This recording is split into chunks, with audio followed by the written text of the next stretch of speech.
for 2020, start na naman tayo ng MECQ. So, magka-quarantine na naman tayo. Keep safe lang tayo lahat, guys. So, ayun, pisan ko na ang aking pininyahang manok. So, imamarinate ko lang tong guys, ating manok dito sa pineapple juice. Yan.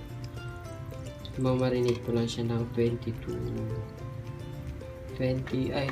minutes, mga 15 to 20 minutes lang. Pero mas maganda yung mas matagal para mas masarap ma-absorb niya yung lasa ng pinya. Ayan. Tapos, isaset aside ko itong pineapple chunks. Ito lang ng paminta. Ito, para hindi na ako maglalagay mamaya.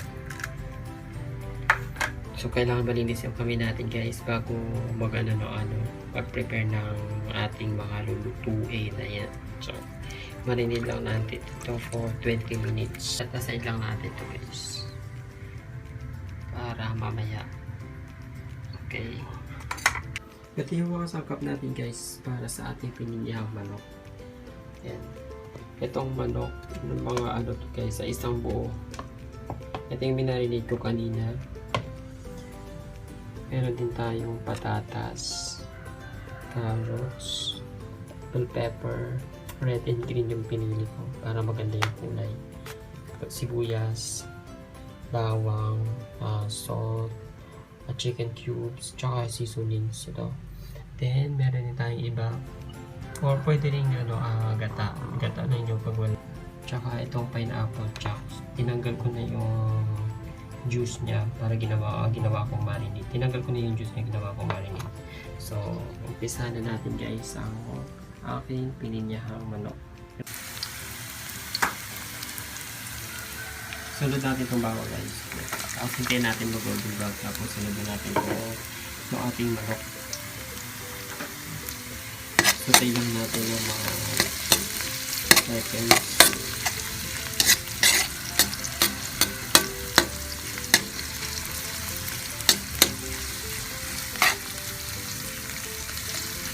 Tapos pag na-golden brown, sunod na natin itong manok natin na nakamarinate. Yan. Sunod ko na itong manok, guys.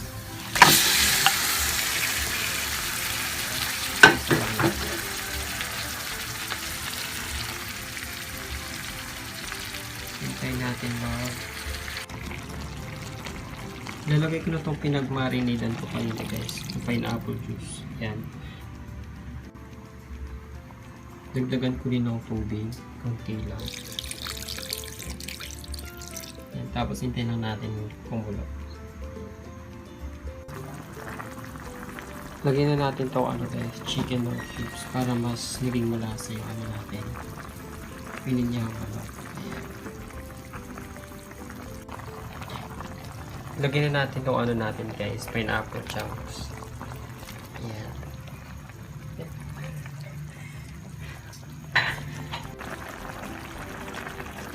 Susunod na natin itong guys, carrots. Ayan. Tsaka ang ating patatas.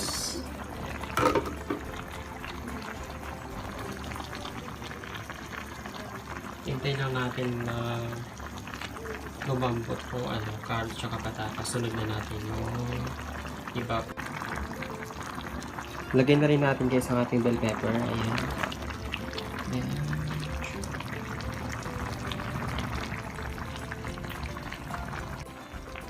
Then, lagyan na natin yung evaporated milk. Ayan. Lagyan na rin natin, guys, ang ating seasonings. Ayan.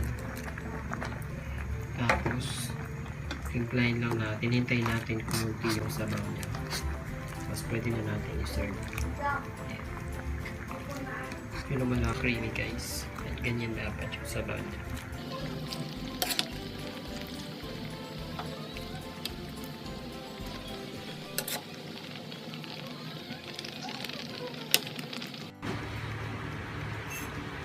Ito na, guys, ang aking pininyahang manok.